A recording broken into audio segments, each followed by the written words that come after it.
और ये बेलन में जब भी हवा भरा रहता है, पानी भरा रहता है, गैस भरा रहता है, तभी उसका आयतन कहता है निकालने के लिए। क्या कहता है? आयतन। क्या कहता है जी? आयतन। तो यहाँ देखिए आपका ये जो डायग्राम हम दिए गए हैं, तो ये देखिए आपका ये जो भाग है बेलन में क्या है, ये विड्थ है। ये क्या है? विड्थ है। और नीचे वाला भी भाग क्या है? ये विड्थ है। और आपका जो बेलन बना, तो यहाँ से और यहाँ ये जो देख रहे हैं ना, ये आपका मेन सिलेंडर हो गया, जिसको कहते हैं हम बेलन।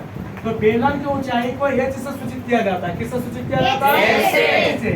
और इसकी त्रिज्या जो हुआ आर से सूचित होती है, और इसका त्रिज्या आर से सूचित होती है। देखिए ए और ओ ये त्रिज्या हो गया, और ओ और बी ये भी त्रिज्या हो गया ना।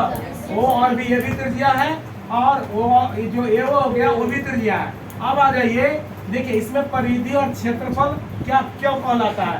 तो जैसा कि जानते हैं कि आपका बेलन के ऊपर वाला भाग और नीचे वाला भाग दोनों क्या विड्थ के आकार का होता है। तो विड्थ का परिधि जो देख रहे हैं ना, लाइनिंग क्या हुआ, ये जो देख रहे हैं ये विड्थ की परिधि है। ये क्या है? बेलन की परिधि कह सकते हैं या विड्थ की परिधि कह सकते हैं। हम बेलन की परिधि कह सकते हैं इसको, है ना। क्या कह सकते हैं? बेलन की परिधि कहेंगे। और बेलन का क्षेत्रफल ये वाला एरिया, इसके अंदर में जब डूब गए तो क्या क्षेत्र में घुस गए? बेलन के क्षेत्र में घुस गए।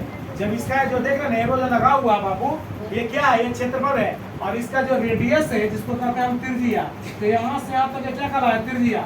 और ऊंचाई जो देख रहे हैं यहाँ से यहाँ तक ओ से O1, है ना। ओ से O1 जो मिलाया गया वो आपका क्या कहलाया? एच कहलाया। एच क्या कहलाता है? ऊंचाई। ऊंचाई किसका? ऊंचाई बेलन का ऊंचाई। किसका ऊंचाई? बेलन का ऊंचाई। किसका ऊंचाई? बेलन का ऊंचाई, है ना। तो यहाँ पर देखिए, अगर आपका व्यास के आधा क्या होता है? त्रिज्या। त्रिज्या के दुगना क्या होता है? व्यास। तो व्यास को सूचित करते हैं हम डी से। व्यास को हम सूचित करते हैं क्या से? डी से।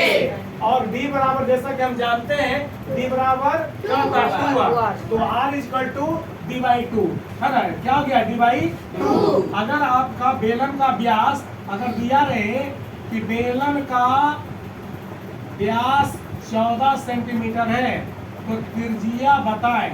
तो यहाँ पर त्रिज्या कहेगा बताने के लिए, तो आप क्या करेंगे? इसका फॉर्मूला लगा देंगे। इसका फॉर्मूला लगाएंगे d/2r। तो देखिए d = 2r हो गया बालक। और इसका व्यास कितना? डायमेंशन। अंग्रेजी में इसको क्या कहते हैं? डायमेंशन। अंग्रेजी में क्या कहते हैं इसको? डायमेंशन कहते हैं। तो d बराबर आपका कितना आ गया? 14। और ये हो गया 2r।